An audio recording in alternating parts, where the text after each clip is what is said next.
اور قرآن مجید کی تلاوت بھی کرتی رہتی تھی۔ رمضان کے علاوہ بھی امور خانہ داری کے ساتھ ساتھ روزانہ کے معمولات ان کے بہت سارے تھے جو کتابوں کے اندر لکھے ہوئے ہیں۔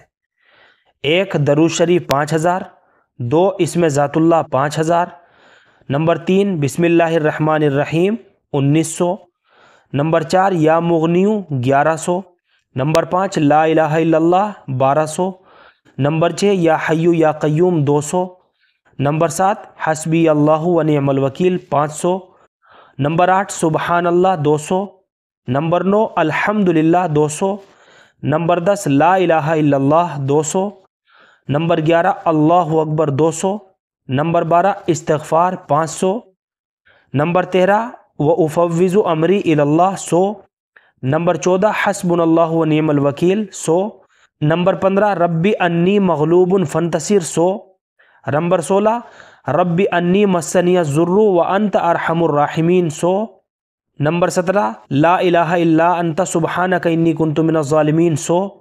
اور اس کے علاوہ قرآن مجید کی ایک منزل روزانہ تلاوت کا معمول تھا۔ تو میرے پیارے بھائیوں، خاندان کے دوسرے عزیز بچوں کی طرح آپ بھی قرآن شریف اور مکتب کی ابتدائی تعلیم حاصل کرتے رہے اور خاندانی دستور کے مطابق قرآن شریف حفظ کر لیا۔ قرآن شریف کے حفظ کا خاندان میں ایسا عام رواج تھا کہ خاندان کی مسجد کی 1.5 صف میں مؤذن کے سوا کوئی غیر حافظ نہ ہوتا۔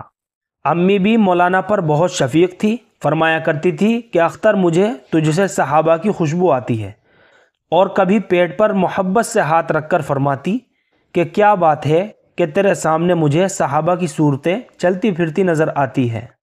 حضرت مولانا محمد الیاس صاحب رحمۃ اللہ علیہ میں ابتدا سے صحابہ اکرام رضی اللہ عنہم اجمعین کی والہانہ شان کی ایک ادا اور ان کی دینی بے قراری کی ایک جھلک تھی، جس کو دیکھ کر مولانا محمود الحسن صاحب رحمۃ اللہ علیہ یعنی جو شیخ الہند رحمۃ اللہ علیہ ہیں، وہ بھی فرماتے تھے کہ جب میں مولوی الیاس صاحب رحمۃ اللہ علیہ کو دیکھتا ہوں تو مجھے صحابہ یاد آ جاتے ہیں۔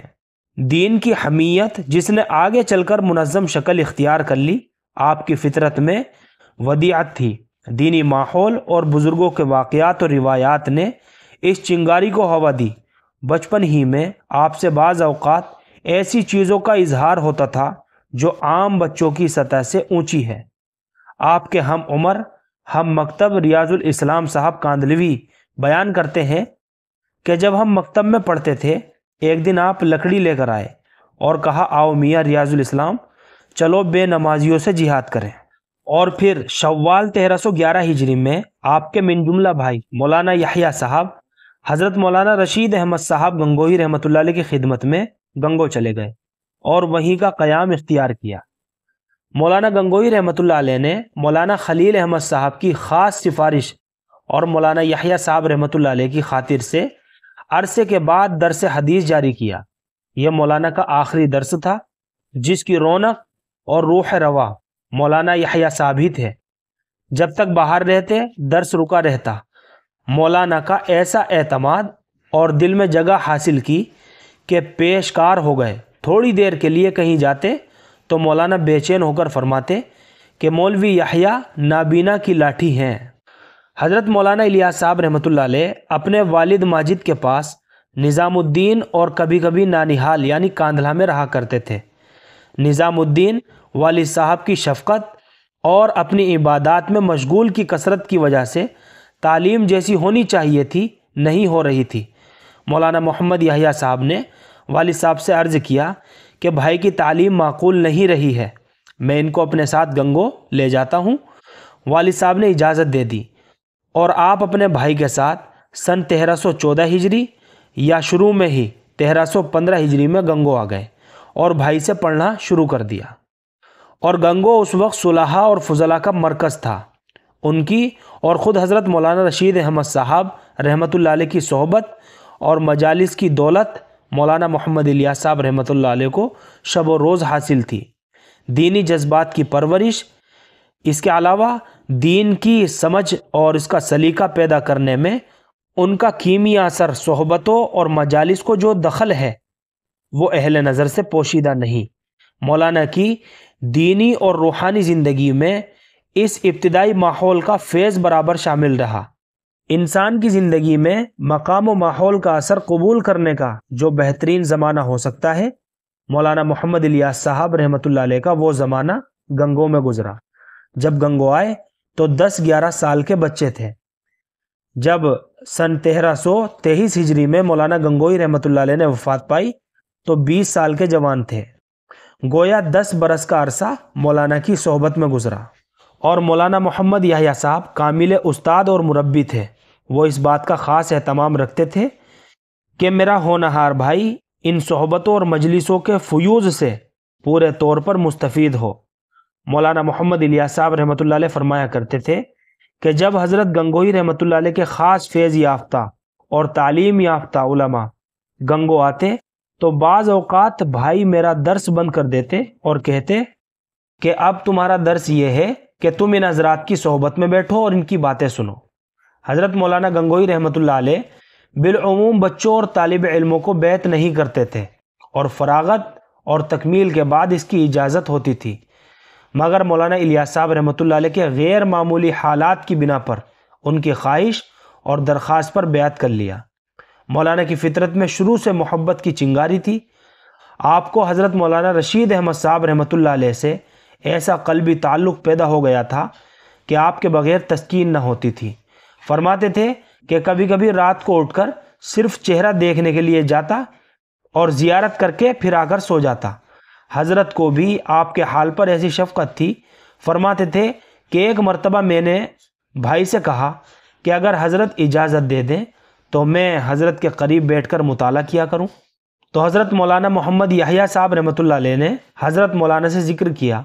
فرمایا مجھے کوئی حرج نہیں ہے، کوئی مضائقہ نہیں ہے، الیاس کی وجہ سے میری خلوت میں فرق اور طبیعت میں انتشار نہیں پیدا ہوگا۔ مولانا فرماتے تھے کہ جب میں ذکر کرتا تھا تو مجھے ایک بوجھ سا محسوس ہوتا تھا۔ حضرت رحمۃ اللہ علیہ سے کہا تو حضرت رحمۃ اللہ علیہ تھرا گئے اور فرمایا کہ مولانا قاسم صاحب نے یہی شکایت حاجی صاحب سے فرمائی، تو حاجی صاحب نے فرمایا کہ اللہ آپ سے کوئی کام لے گا۔ حضرت مولانا محمد یحییٰ صاحب تعلیم میں مجتہدانہ طرز رکھتے تھے۔ ابتدائی تعلیم میں درسی کتب اکثر نہیں پڑھاتے تھے، بلکہ خود اصول و قواعد لکھوا کر 6 حرفی 2 حرفی لفظ بتاتے تھے کہ ان کی گردانیں اور تعلیلیں بناؤ۔ ادب پر ابتدائی سے زور تھا۔ ابتدا شاہ ولی اللہ صاحب رحمۃ اللہ علیہ کی چہل حدیث اور اماں پارہ سے کرتے تھے۔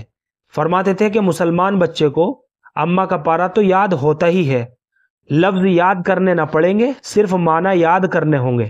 فرماتے تھے ویسے بھی قرآن و حدیث کے الفاظ میں برکت ہے، اور استعداد آفرینی اور قوت مطالعہ کی طرف مولانا کی اصل توجہ تھی۔ کتابوں کے اختتام کی بھی پابندی نہ تھی۔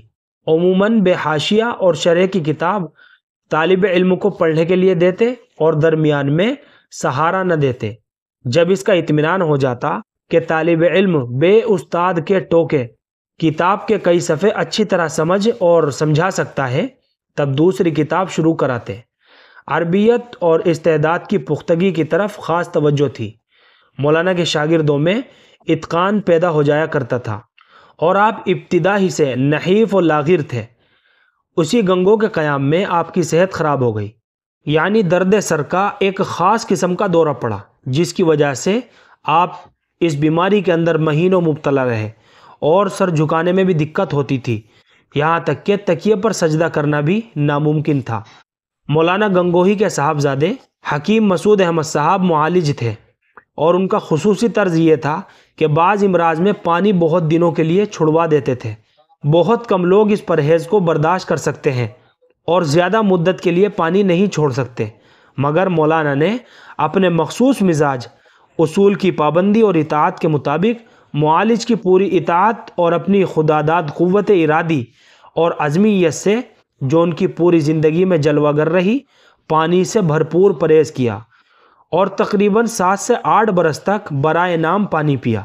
یہ بات خود مولانا کی زبان سے سنی آپ کے ساتھیوں نے، اور شیخ الحدیث اور ان کے خاندان کے تمام بزرگوں سے متواتر سننے میں آیا ہے، اور یہ بات آپ کے ملفوظات میں بھی لکھی ہوئی ہے۔ اس کے بعد بھی 5-6 برس تک برائے نام پانی پیا۔ اس شدید علالت اور خاص طور پر دماغی کمزوری کی وجہ سے سلسلہ تعلیم منقطع ہو گیا اور اس کے دوبارہ جاری ہونے کی امید بھی نہ تھی۔ لیکن حضرت مولانا کو تعلیم کے نامکمل رہ جانے کا بڑا غم تھا اور اس کی بے کلی رہتی تھی، کیونکہ آپ کے پڑھنے کے لیے بہت اصرار تھا اور ہمدردوں کا مشورہ بھی تھا کہ مسلسل آرام کریں۔ مولانا فرماتے تھے کہ ایک روز بھائی نے کہا کہ آخر پڑھ کر ہی کیا کرو گے؟ تو اس پر حضرت مولانا الیاس صاحب رحمۃ اللہ علیہ نے فرمایا کہ گھر پر رہ کر بھی کیا کروں گا؟ تو اسی اصرار اور طلب کی بنا پر آپ کو پڑھنے کی اجازت ہو گئی اور سلسلہ تعلیم پھر جاری ہو گیا۔ تو محترم ناظرین اکرام، یہاں سے آگے کو انشاءاللہ کل بات کریں گے۔ اللہ سے دعا ہے کہ جتنی باتیں کہی گئی ہیں اللہ ہماری زندگی کے لیے ان باتوں کو نافع بنائے اور ان سبھی باتوں پر عمل کرنے کی توفیق عطا فرمائے، اور اپنی دعاؤں میں ضرور یاد رکھیے گا۔ فقط والسلام۔